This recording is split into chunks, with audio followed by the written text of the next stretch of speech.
whose sole mission is to inform, to educate, to entertain, delivering to all Pangasinenses news that is true, public service that is sincere, commentary that is fair, and entertainment that is proudly Pangasinense. This is your DWJE 88.1 FM Radyo Pangasinan, going beyond just being number one, working towards total domination. Jad Dagupan, walay saksakay ya radio station ya iyayag nasaray Dagupenyo. Jad mamalingling, mangin, Paborito. mayombo, Paborito. pantal, Paborito. poblasyon weste, Paborito. Jad Paguchiko. Paborito. Aya, so 88.1 Radyo Pangasinan. Popular sa balita, popular sa musika. Pangasinan Govwaves Network Corporation. Sa Pangasinan, we are the number one pop music station. DWJE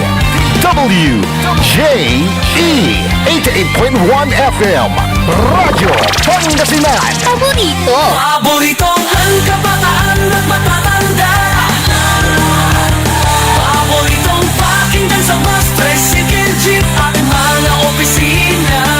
Paborito mo, paborito ko, paborito natin lahat. DWJE 88.1 FM Radyo Pangasinan. Number one pop music station. Paborito.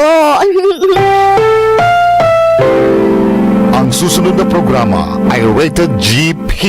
GP? Ano yun? Garantisadong pampaborito. SPM Saray Balitan Matuwa ed Radyo Pangasinan. Programan magipasabi na saray matuan nagagawa ed balay, probinsya, bansa, tanjat intiron mundo. SPM Saray Balitan Matuwa ed Radyo Pangasinan. Kaulo, Kantabayo, say lawas karo tangka paborito yo. Joseph Kanilang Bacalihes PM Saray Balitan Matuwa ed Radyo Pangasinan. Lunes hanggang Biyernes alas 9 hanggang alas 10 na kabuwasan. SPM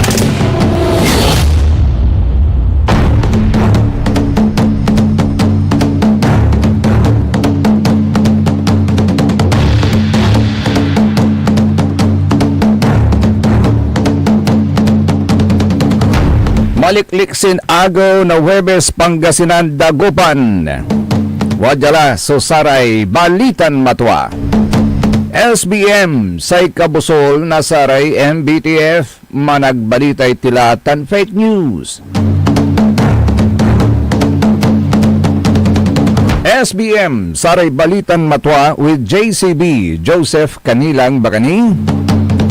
The technical side si Mr. END Engineer Nixon Dakal.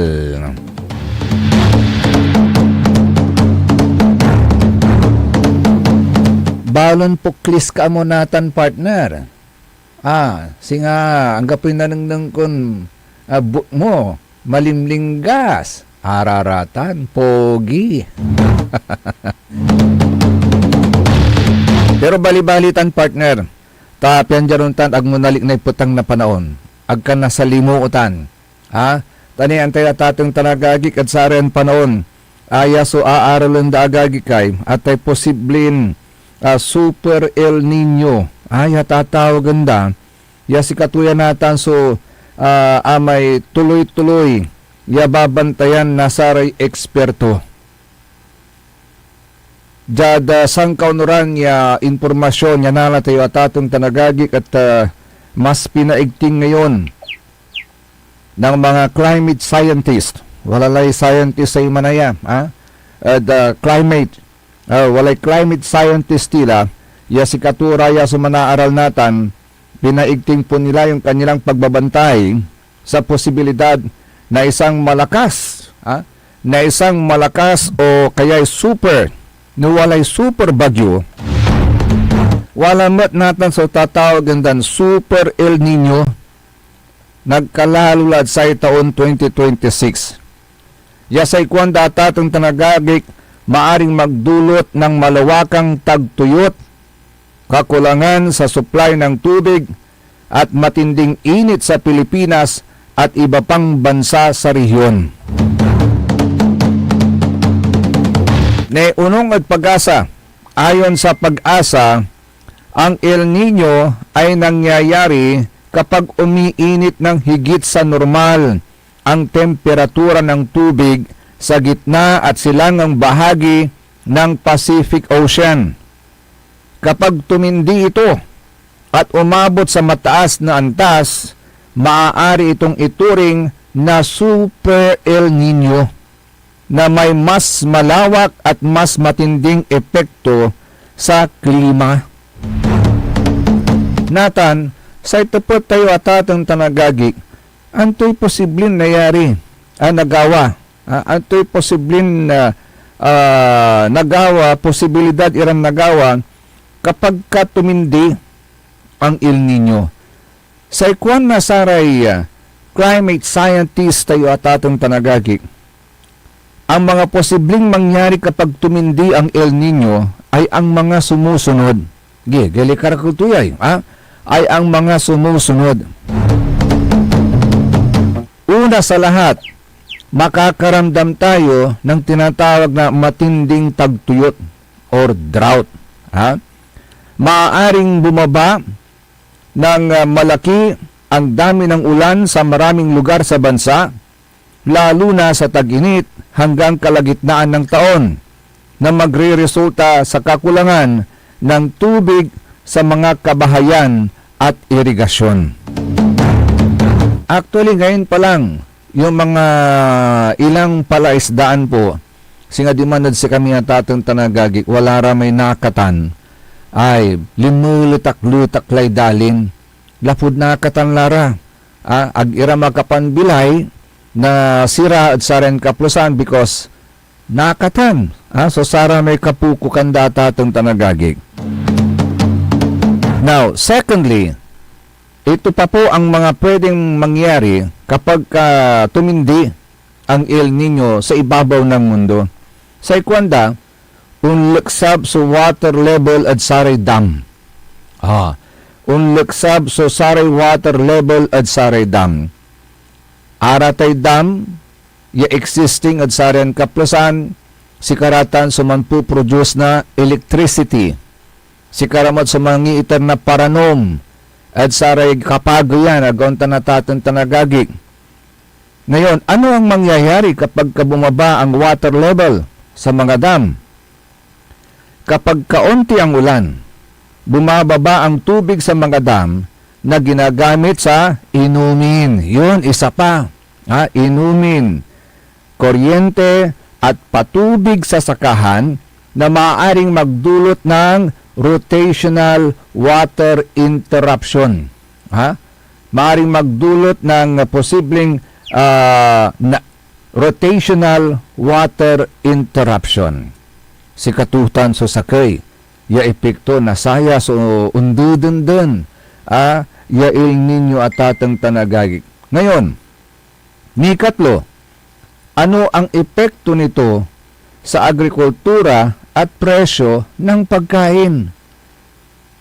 Sa epekto tuta na tatang tanagagik. Ang kakulangan sa ulan ay maaring magdulot ng pagkalugi sa pananim tulad ng palay, mais at gulay, o tulad ng palay, mais at gulay, na posibleng magresulta sa pagtaas ng presyo ng pagkain sa merkado. Nitan ka. Kung tagay so presyo na sa panangan at merkado plus wadtani so banta ng pagtaas ng krudo sa world market, ay agi, panon tulay Juan de la Cruz ay. May kapat ni, yung epekto to, agi karakol to yung manaya. Mas matinding init at health risks. Yan, jad abig laman mo at balag so epekto to ya. So sayay nalilik na tayo, ulit na tayo ya Super El Nino at atong tanagagik. Sa ikwanda sa scientist, maaring makaranas ng heat index na delikado sa kalusugan lalo na sa mga bata, sa mga tatanda, katulad kong mga senior citizen, wow, at may sakit, buti na lang, sa awa ng Diyos, healthy pa rin, pero arumay, agauntan, posible ring tumaas ang kaso ng heat exhaustion at dehydration, kanyang walay bunbun kun naynay, walay balon kun naynay, ya danom at atong tanagagik. So that every now and then, when you are under the sun, pwede kang uminom ng tubig. Ngayon, those are the four things na posibleng, four scenarios na posibleng mangyari at maranasan at maramdaman natin kapag andyan na po yung El Nino or Super El Nino at atong tanagagit. Bakit sinasabing posible pa lang? Posible pa lang kasi, hindi ko kayo tinatakot pero sinasabi nga ng ating scientist, posible. Ipinaliwanag ng World Meteorological Organization na ang mga forecast tungkol sa El Nino ay patuloy na ina-update buwan-buwan. Ibig sabihin, maari pa itong lumakas, humina o magbago ang timing depende sa aktual na kondisyon ng karagatan at atmosphere. Tulad nung super typhoon na Sinlaco, agauntan na tatong tanagagig. Nag-change ng direction. Kaya maswerte po tayo kasi nag-change ng direction. Yan ay bagay na dapat nating pasalamatan. Dahil niligtas tayo at atong tanagagig at sa ating epekto na sa may super typhoon niya Sinlaco. Sa Adalanto Diman at Guam. Pero di madbuang balot at atong tanagagig karaklan mo na sa residente Diman puro mo't ira Pilipino aguntan. Guam is part of the United States of America aguntan, one of the territories being occupied by the United States of America. Natan, wala susarin na pag nga tandaan tayo. According to our climate scientist at ating tanagagig. Ito po yung dapat mahalagang tandahan po natin, Patuloy na minumonitor ng mga eksperto ang sitwasyon dahil maaring magbago pa ang ipinapakitang forecast sa mga susunod na buwan. Hindi pa ito tiyak, ngunit mas mabuting maghanda ng maaga. Okay? Ito po, may isa pong, meron po akong nakitang sang video presentation para mas maintindihan pa po natin, ano ba ang, yung El Nino na yan. Ito po, panoorin po natin. May pagbabagong nangyayari ngayon sa Pacific Ocean at posible itong magdulot ng sabay-sabay na malalakas na pag-ulan, matitinding baha, tagtuyot, heatwave at malalakas na bagyo sa iba't ibang panig ng mundo. Ano nga ba ang Super El Nino? Sa isang normal na taon sa Pacific Ocean, ang tinatawag na trade winds ay kumikilos mula silangan patungong kanluran at itinutulak nito ang mainit na tubig ng dagat patungong Asia at Australasia. Sa kabilang bahagi naman ng Pasipiko, sa panig ng South at Central America, umaangat ang malamig na tubig mula sa ilalim ng dagat. Dahil mainit ang tubig sa kanluran, mas mataas ang temperatura ng hangin, dahilan para magkaroon dito ng mas maraming pag-ulan. Pero ang sistemang ito, binabago ng El Nino. Pinapahina ng El Nino ang trade winds, kaya ang mainit na tubig ay hindi masyadong naitutulak pa kanluran. Ang resulta, nagiging mainit din ang dapat sanay malamig na bahagi ng dagat at nababago ang rainfall, wind patterns at temperatura sa iba't ibang bahagi ng mundo. On average, nangyayari ang El Nino kada 2 hanggang 7 taon, pero posible raw mangyari ngayong 2026 ang isang phenomenon na 5 beses palang nararanasan ng mundo mula noong 1950s. Ito ang Super El Nino. Nangyayari ang Super El Nino kapag tumataas ang temperatura sa Pacific Ocean nang hindi bababa sa 2 degrees Celsius above average.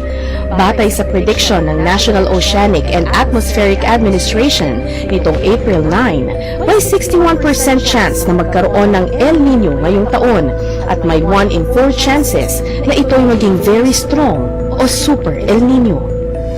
Posible itong mabuo sa May hanggang July, tumagal hanggang sa pagtatapos ng 2026 at pinangangambahang magdulot ng record-breaking na init ngayong 2026 o sa 2027. Kabilang sa mga posibleng epekto nito ang matindi at pangmatagalang tagtuyot sa Southeast Asia at Australia, malalakas na pag-ulan at flash floods sa ilang bahagi ng South America at mas malalakas na bagyo sa Hawaii, Japan, China at Pilipinas. Ayon sa mga eksperto, posible pang mabago ang forecast. Gayunman, nasa El Nino Watch na ang pag-asa. Maigi raw na ngayon pa lang, paghandaan na ang posibleng epekto ng El Nino sa agrikultura, water at energy supply, at sa kaligtasan at kalusugan ng publiko.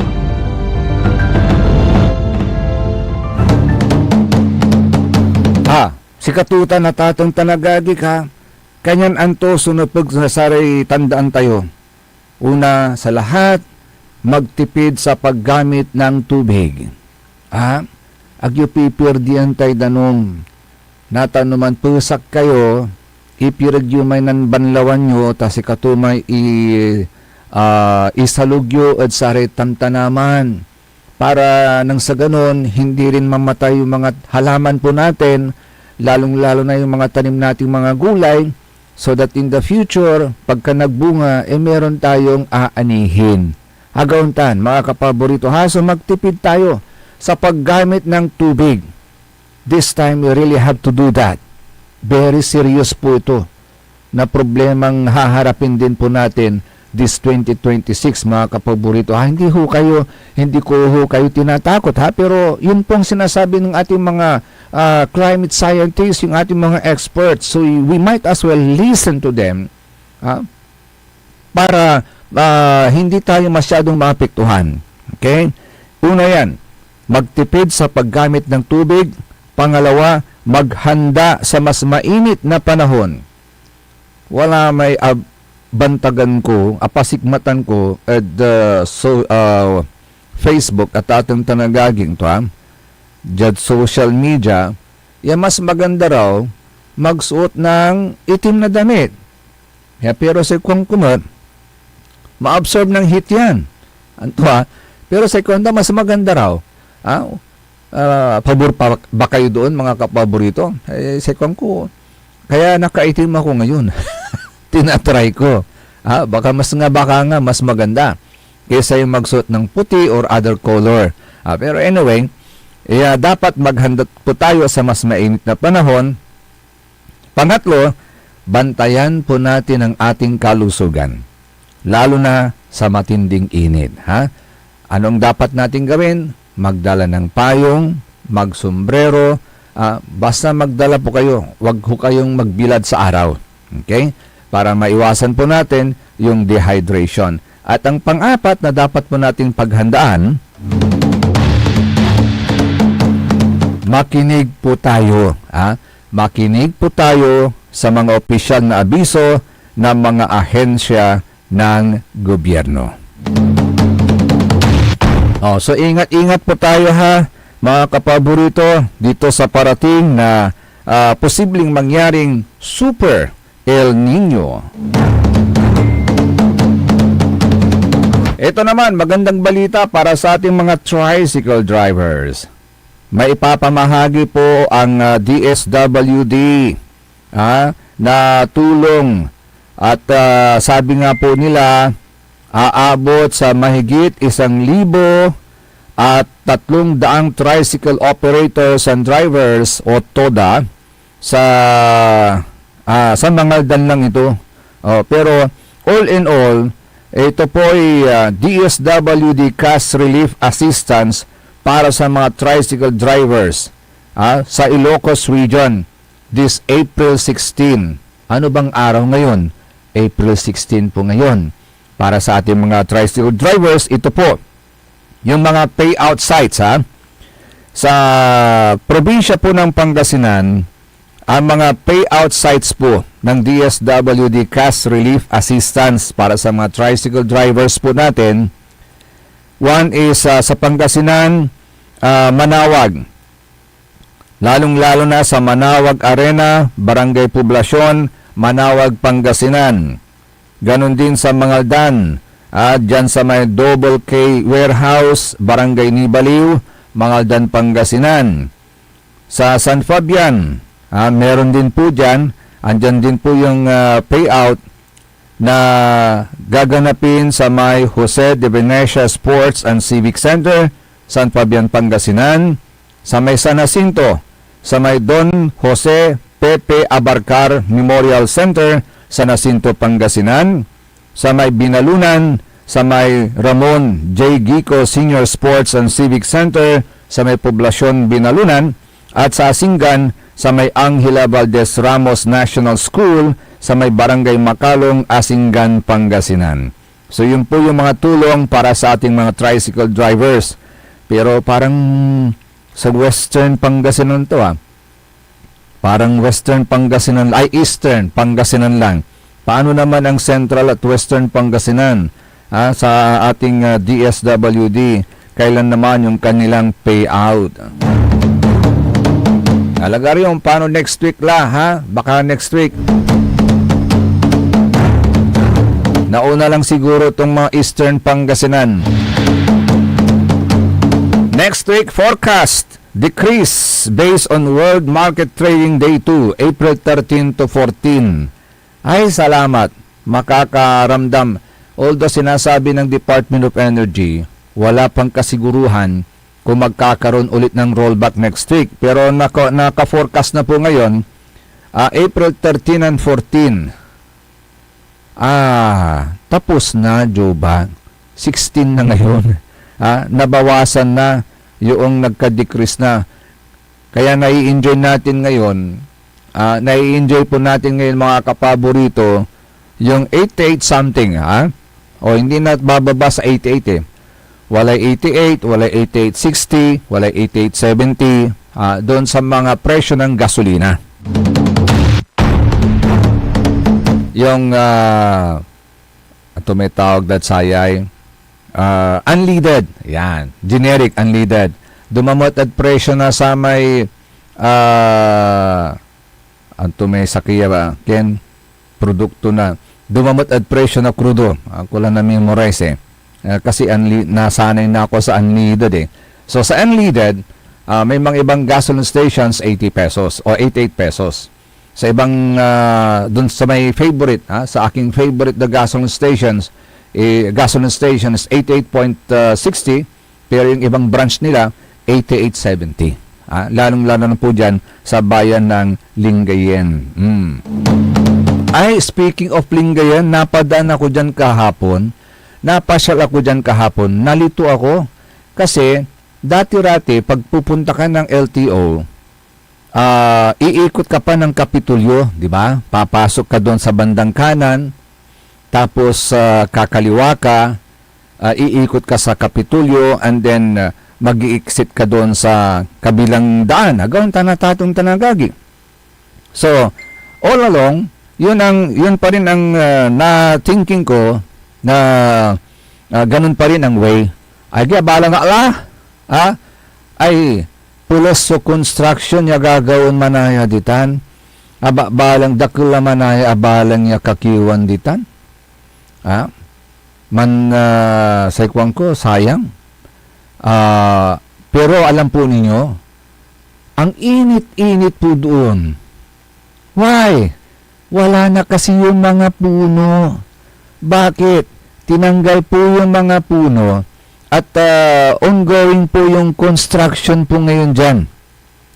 I believe ang ginagawa nila, gumagawa sila ng drainage system, tapos sinisemento yung daan, at lahat ng natalapos na sa may gagawin dandalan, pinuputot-putot la, binabatang-batang la, iraramay kakiwan diman. Kanya nang di malanak diman, Ayagi. Sa iliknaan ko, ang putaputang. Ang gano aka aircon nakla, ta siyempre sa iluluganan wala aircon to, singa naliknik nam ni, so sa may putang. Putang na panaon. Ay unmamanayan ang gapoy kakiwan at kalibari-liburan to. Ay sang kaliknam so putang at atang tanagagig. Kaya sa ikong kugi, ang gapoy itsura kapitulyo aliwan sinasaban, aliwala itsura nata na kapitulyo akwanta. How will it look like after all the construction is being done? Or pag natapos yung construction na ginagawa po dyan, or whatever it is na project na ginagawa ngayon, dyan po sa may Kapitulyo, hanggang tanatatong tanagagig, at nanunong tayo. Pero sa kwan ko, sa kwan ko, nasasayang anak niya maong. At sa rami kakiwan niya, binabatang-batang da.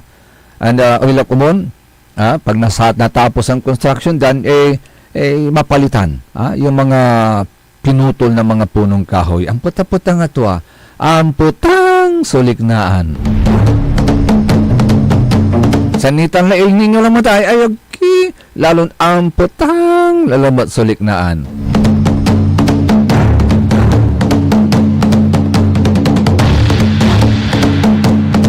Pero ang puta-putang, so sara may balikas. Ang puta-putang, so sara may balikas ng Ate Amy Marcos at si Agito at kinan Pangulong BBM sa ikwanto, wag mong konsintihin ang mga politikong ginagamit ang sinungaling na si Madriaga. Kwanto? Tatawagan to Imano na sa Agito, the President to correct Madriaga's statements saying the testimony had nothing to do with the impeachment proceedings. Yasay kwanto, at atang tanagagik, ganyang klase bang mga testigo ang ihaharap sa Senado? Mahiya naman sila. Kwanto? Dengalan tipaya. So balikas to ng Senadora Amy Marcos. Uyu, Madriaga. Sinungaling ka, Madriaga. Naku, hindi ko mabuo yung pangalan nito. At ang lahat ng gustong marinig at pakinabangan ng mga kasinungalingan mo ay may naghihintay na kwarto sa impyerno. Ako, bilang senador at kapatid ni Bonget, 10 ng mga tunay na nakakaalam ng pangyayari ay may moral na pananagutan na pabulaan at itama ang nakakasukang kasinungalingan ni Madriaga. Inuulit ko, sinungaling ka, Madriaga, at hindi ako papayag na gamitin mo at ng mga kasamahan mo ang oras, ang espasyo, ang dignidad ng kahit na anong opisina o sangay ng gobyerno. Isasalaysay ko ang mga pangyayari noong 2021, ang tunay na pagbuo ng unity team. Maraming nagtatanong, maraming naghahaka-haka, higit sa lahat, may nagsisinungaling diyan sa Kongreso. So unang-una, no such thing as yung mga term, ano ba yan? Paghahati ng term, ano ba yun? Sinabi na meron daw alyansa and magte-term sharing. Nako, talaga naman kasinungalingan yan. Okay, na next slide na tayo. Ang unang pagtitipon at pag-uusap tungkol sa Vice Presidency ay noong May 29, 2 days before the birthday of our VP then. Nag-lunch date kami sa Primus Bistro sa Davao. Naalala ko pa kasi bago eh. Tapos, first time na nag-usap ng matagal-tagal si Bongbong at si Inday Sara. Tapos nag-greet kami at syempre nagpahaging kami na kung maaari si Bongbong na ang maging VP ni Inday Sara. Kasi alam naman natin na mamayagpag sa lahat ng survey si VP noon, Mayor Inday siya, bilang presidential bet. Ika nga, walk over sana. Kasi nakaupo pa yung tatay niya at napaka-popular niya mismo. Ngunit noong August 5, maaalala ninyo, Sinabi ng PDP Laban, ine-endorso si Bongo and Rodrigo Duterte as VP. Yun ang official statement. Pero ang walang siyang Madriaga na yan, ang sabi a few months before November 21, nakumbinsi ni Bongbong si PRRD na si Inday ang maging VP sa kanya. Hindi ko talaga maintindihan ang pinagsasabi niyan.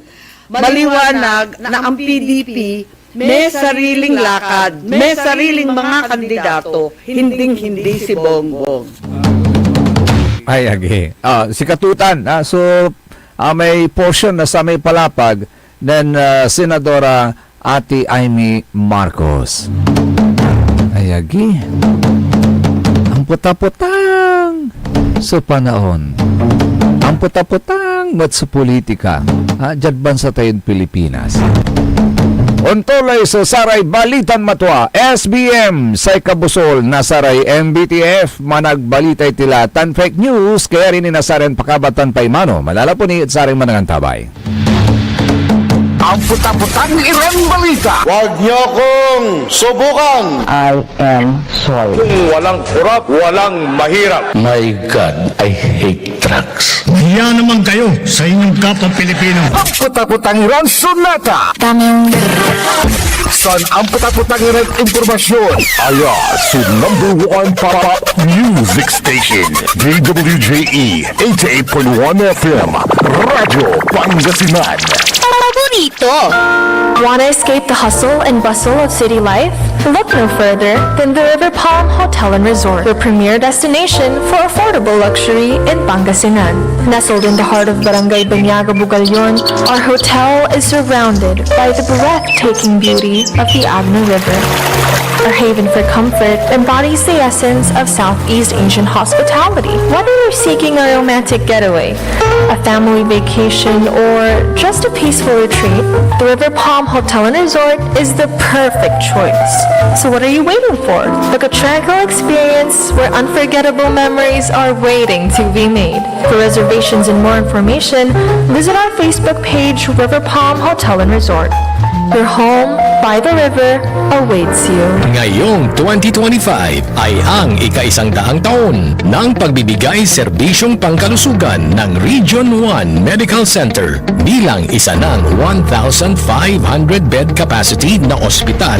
Mas marami pa ang mapapagaling at buhay na madudugtungan ng ospital di lamang sa Pangasinan kundi sa buong Northern Luzon sa tulong ng 12 accredited residency training programs at 13 active specialty centers nito: Cancer Center, Dermatology Center, Eye Center, Heart Center, Toxicology Center, Burn Care Unit, Center for Mental Health, Acute Stroke Unit, Geriatric Center, Infectious Disease Center, Kidney Transplant Unit, Lung Center, at Trauma Center. Patuloy na mangunguna ang R1MC sa pagpapaigting at pagpapaibayo ng dekalidad na healthcare delivery hanggang sa susunod na siglo. 100 years of healing, compassion, and service. Region 1 Medical Center, ang inyong partner sa kalusugan. Region 1, number 1. Asahan po ninyo ang dekalidad na serbisyo sa Region 1 Medical Center at ng Department of Health. Ito po ang inyong lingkod, Dr. Joseph Roland Omihia, ang inyong Centennial Medical Center Chief ng R1MC. Sa bagong Pilipinas, bawat buhay mahalaga. Hindi ba napapansin ang inyong negosyo, mga kapaborito? Abay, magpa-advertise ka na dito sa DWJE 88.1 FM Radyo Pangasinan. We are located at the 3rd floor of Jumel Building, A.B. Fernandez East, Dagupan City. Or you may contact us at 0968-444-4290 or 0956-168-4908. O bueno, mga kapaborito, magpa-advertise na! This is DWJE 88.1 FM Radio Pangasinan, whose sole mission is to inform, to educate, to entertain, delivering to all Pangasinenses news that is true, public service that is sincere, commentary that is fair, and entertainment that is proudly Pangasinense. This is your DWJE 88.1 FM Radyo Pangasinan, going beyond just being number one, working towards total domination. Diyan Pangasinan, walay saksa kaya radio station ya iiyag na Saray Pangasinense. Diyan Asinggan, Paborito. Malunga, Paborito. Natividad, Paborito. Rosales, Paborito, San Manuel, Paborito, San Nicolas, Paborito. San Quintin, Paborito, Santa Maria, Paborito, Nandiyan tayo. Paborito. Aya, so 88.1 Radyo Pangasinan. Paborito ng kabataan at matatanda. Paboritong pakinggan sa bus, tricycle, jeep at mga opisina. Paborito mo, paborito ko, paborito nating lahat. DWJE 88.1 FM Radyo Pangasinan. DWJE 88.1 FM Radyo Pangasinan.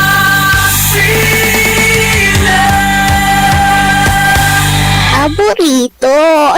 Ang lahat ng opinyon at pananaw sa susunod na bahagi ng programa ay galing sa host anchor at panauhin lamang at hindi pananaw ng mga producers at ng pamunuan ng DWJE Radio Pangasinan at Pangasinan Gulf Waves Network Corporation. SPM Saray Balitan Matuwa at Radyo Pangasinan. Programan magipasabi na Saray Matuwan nagagawa at balay. Probinsya, bansa, tandyan intiron mundo. SBM Saray Balitan Matuwa at Radyo Pangasinan. Kaulo, Kantabayo, Saylawas, Karo, tangka paborito yo. Joseph Kanilang Bacanihes, PM Saray Balitan Matuwa at Radyo Pangasinan. Lunes hanggang Biyernes, alas 9 hanggang alas 10 na kabusan. SBM SBM is brought to you by Mars Restaurant, Galila, Mangantila, and Mars Restaurant. Matatagpuan sa Rufinas Square, Binmaloy, Pangasinan, just along the highway near Dagupan City. A perfect venue for a dinner date. Mars Restaurant. Come hungry, live happy. True. Come hungry, live happy sa Mars Restaurant at atang Tanagagig. With the operating hours 4 p.m. hanggang 11 p.m. Open for lunch reservations, just inform them ahead.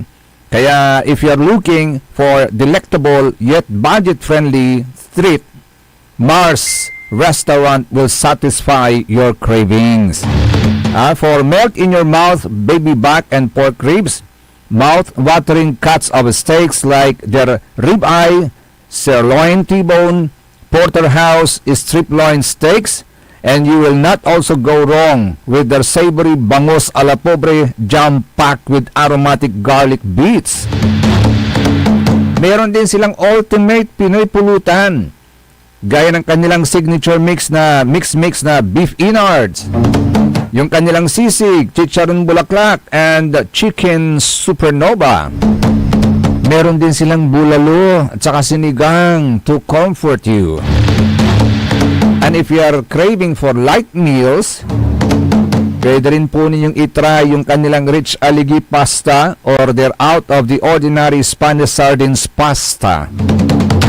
And their satisfying chicken teriyaki wrap and New York strips wrap. Diba? Meron pang libreng turon yan. Pampagana ng panangan.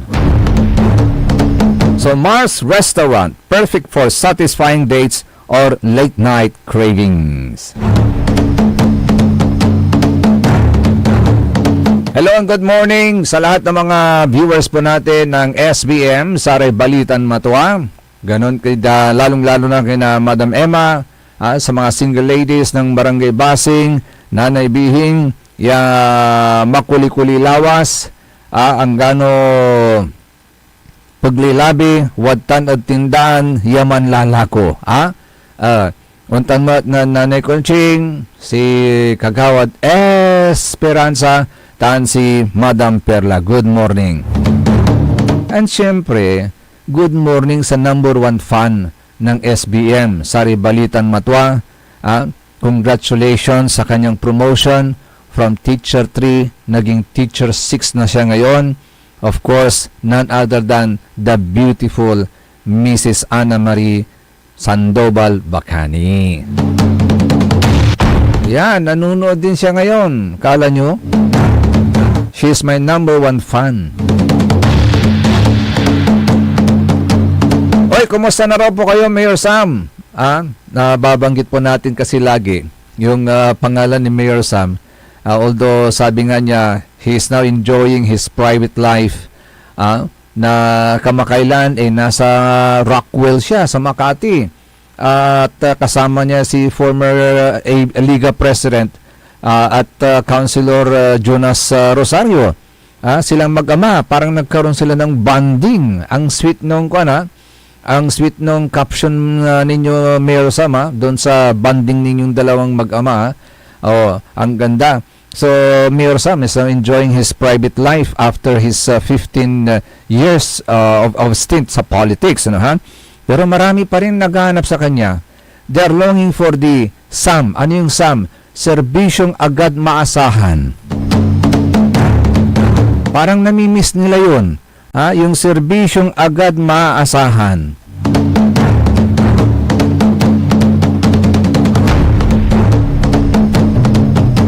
Oh, by the way, balita ko, magkakaroon na ng distribution ng AX sa bayan ng Binmalay. Yan yung AX, yan po yung Aid for Individuals in Crisis Situations. And nagpapamigay sila ng, according to information, cheque ba? The amount of 200, 300, 400. I don't know. I'm not sure with the amount. Pero parang it ranges from 200 to 400 yata yung mga AX na yan. At ipapadalan, ipapamahagi po yan through bank checks. Cheque. So, Saray beneficiaries will be receiving a check. Oy, social kayo Pa-cheque-cheque na kayo Yung mga IX natin yan sa bayan ng Binmali pero magkano yung amount? According to information kasi, at ang LGU Binmalay nagbibigay na ng financial help sa mga gusto nilang bigyan at gusto nilang bigyan. Ano? Selective? Pakilinaw na lang ini-issuean na nila ng checks. No need pa ipa-encash. Na need pa i-encash. Ayun. Ini-issuean sila ng checks tapos i-encash nila sa Land Bank Lingayen. Ngayon may mga comments po sila sa sistemang yan sa pamimigay, pamamahagi ng AX o kaya ng Aid for Individuals in Crisis Situations. When we say in crisis situations, tulad halimbawa yung mga na hospital, need nila ng cash kaagad, yung mga namatayan, need nila ng cash kaagad, di ba? Kaya nga AX, Aid for Individuals in Crisis Situations. And kaya lang, pagka-crisis situation kasi, dapat ang tatanggapin mo kaagad, yung cash na, agauntan, crisis may mahigpit ng pangangailangan, urgency. There is an urgent need for cash. Pero pag in a form of bank check, agad yung lakanid bangko, yaman pa in cash. Pigaran amount man bilang 200, 300, 400. Depende sa ipamimigay ng LGU Binmalay. Kaya ang comment po nila, ganiri yung mga beneficiaries, yung mga beneficiaries na nakakatanggap, ito po yung mga concerns nila. Ito yung kanilang mga daing at concerns nila. Una sa lahat, gagastos pa sila ng pamasahe para pumunta sa Land Bank Lingayen or mag-arkila pa sila ng tricycle para pumunta sa Lingayen. Nasa crisis situation na nga sila, kaya sila humihingi ng tulong sa LGU Binmalay. O nga naman, bibigyan mo na rin lang ng tulong dahil may mahigpit silang pangangailangan. There is an urgent need to address their concerns. Agaon tanatatong tanagagik. Bakit in a form of bank check pa? Tapos ilang amount ba ang tatanggapin nila? Instead na buo na lang yung tatanggapin nilang pera from the LGU, mamamasahe pa sila papuntang Lingayen, papuntang bangko to encash yung bank check na yan. Or tulad ng sinasabi dito ngayon, nung reklamo ng mga beneficiaries, mag-aarkila pa sila ng tricycle. Di nabawasan na yung kanilang natanggap na tulong. Di ba? Tutulong ka na rin lang kwanda, buuin mo na. Bakit mababawasan pa? Ito pa, isang concern nila. Paano yung walang valid government ID issued? Paano yung walang valid government issued ID? Yung nakapangalan sa check, yun ang need para ma-encash yung check. Oo, napakahigpit actually sa mga bangko. Before you encash a check, they will ask for your valid government ID. Hindi basta-basta ID ang pwede mong paruntal ditan at bangko agagik. Kaukulan da may valid government ID. Isa yan sa mga concern nila.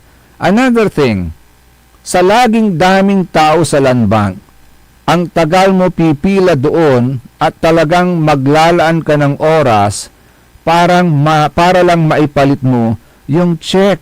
That is true. Pagka pumasok po kayo in any land bank office, area, pag pumasok ka doon, may provided na mga upuan. Bakit? Ganyan kasi kasikat ang land bank. Marami po talagang nagdideposito po dyan. At higit sa lahat, dyan po lahat ang mga nagpupundo ng pera, lahat ng mga LGUs sa land bank talaga. Kaya kapag may na-release na pera ang isang LGU at ipapadaan sa land bank, pupunta ka ng land bank, pila-pila talaga. So wag man ka, manalagar ka. Paano ito no walay singabilang at walay man sasakit at pamilya may kimuro ka na tulong, inidanda ka. Instead ya wala ka at ospital, asikason mo may man sasakit, say gagawin mo, wag man kani at bangko manalagar na pigi oras, tapen na encash may tulong, interdat sika. Sayang na rin yung panahon na gugugulin mo para maalagaan mo yung may sakit. Agauntan. Aliwan si pangilablabay, sara may walay inatoy. Sayang na rin yung panahon na makita mo kung sino yung mga bumisita sa nagkiramay, nagpahatid ng kanilang pakikiramay. Agauntan na tatong tanagagig. So ito yung mga concerns po nila. Although ang sinasabi naman,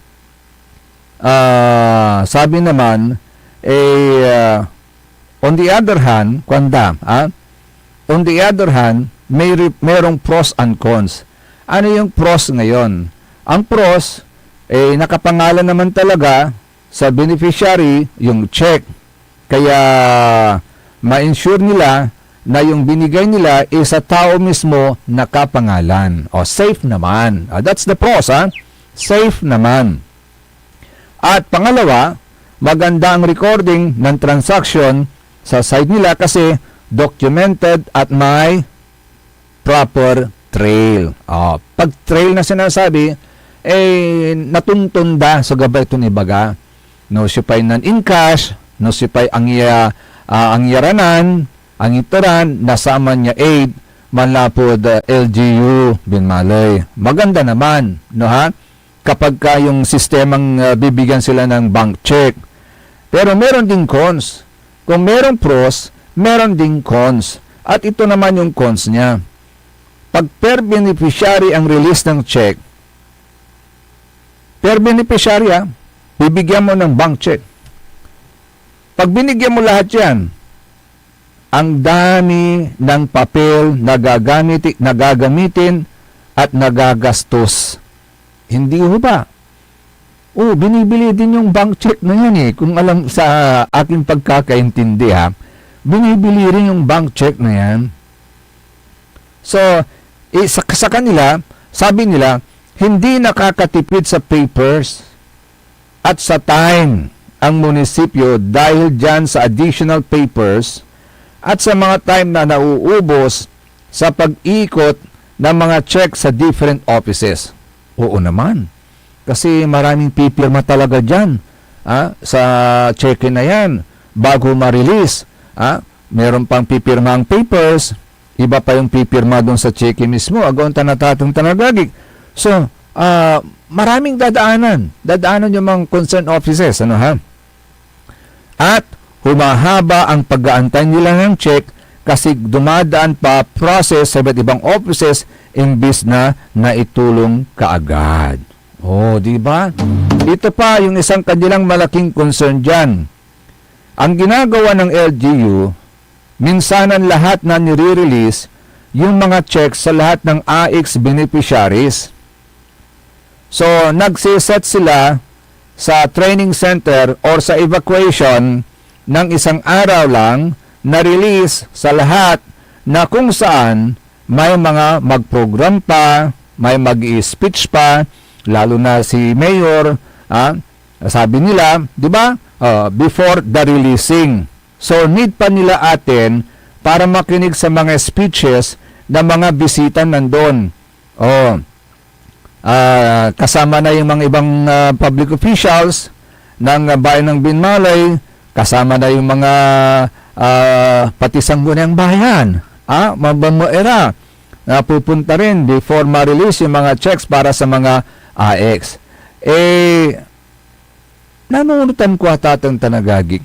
Di ho ba may utos po dyan coming from, wagak nalilingwa, correct me if I'm wrong, sa Department of Interior and Local Government o kaya ng National Government at atong tanagagig for that matter, na di ba ini-implement strictly yung anti-EPAL bill, di ba? Kasali yan sa sistema ng anti-EPAL bill, yung magbibigay ka ng tulong, magbibigay ka ng ayuda sa taong bayan, before mong ipalima at sara may beneficiaries, iparuntal mo ni sarili mo at sigara, you being the public official, pinakamataas na public official, singa iparuntal mo ni sarili mo at sigara, yaman salita ka ni Ed Arapanda, bla bla bla, bla bla bla, kwanto atatang tanagagig, singa, umpaway ni, at the end of their speeches, Piero Los Buenos, at the end of their speeches, na yung bang parang yung ibibigay sa iyo na ayuda, it is something that you should be very grateful sa kanila. Parang malaking utang na loob mo sa kanila. Hindi naman po nila personal na pera yon. Hindi ho ba? Pera po yun ng gobyerno. Pero sa pamimigay ng mga ayudang yan, andun sila. Paparuntal de sarili da. Mansalita ra for as long as they want. For as long as they want. Nang tura tagabay ng ibaga, tatong tanagagig. So yung oras, marami silang minuto, segundo, minuto, at oras na gugugulin bago nila matanggap yung ayuda.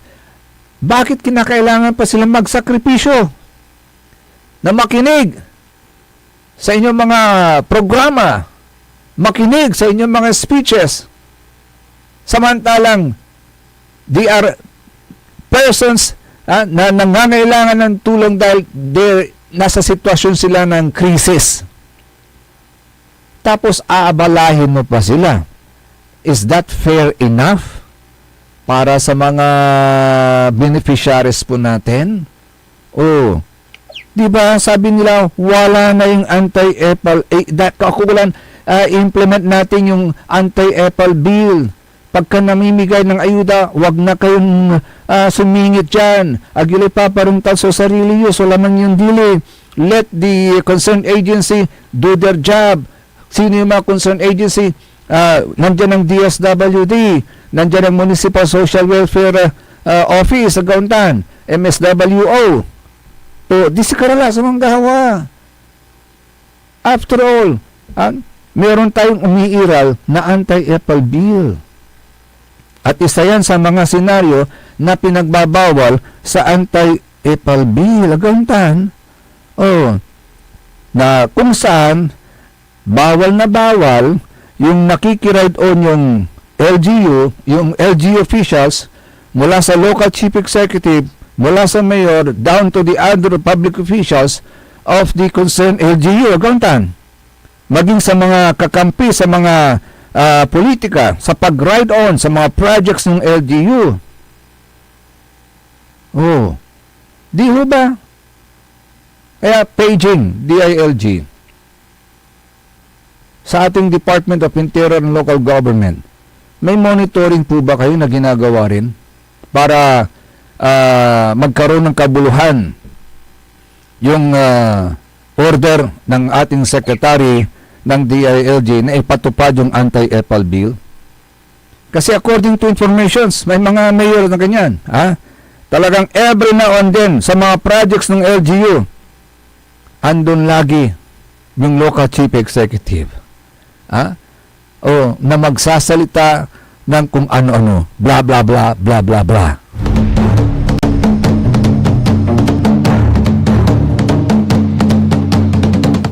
Anti-EPAL bill. Bakit madaling intindihin lang naman po yan? Simpleng rule lang naman po sinasabi ng anti-EPAL bill. Huwag kayong EPAL. Simple lang. Huwag kayong EPAL.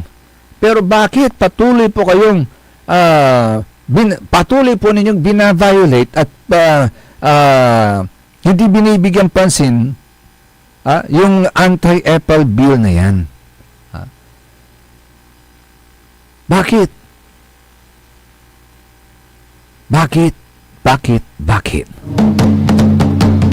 Dahil masarap magsalita sa harap ng tao na ikaw ay pinapalakpakan, that you receive praises from them, that they're so grateful kasi may project kayong ganun sa kanilang lugar, that they have to be very thankful for that.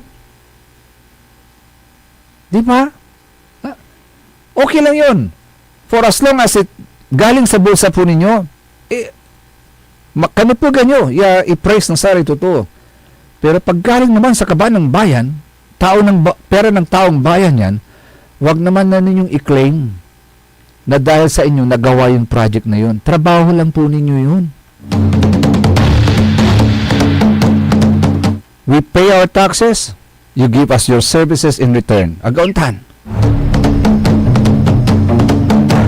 We owe you nothing. To praise you and thank you and be grateful for what you did. Because that's your responsibility. Agauntan natin tanagagin. Ay, nako. Bakit kaya? Ang dami talagang mga EPAL to.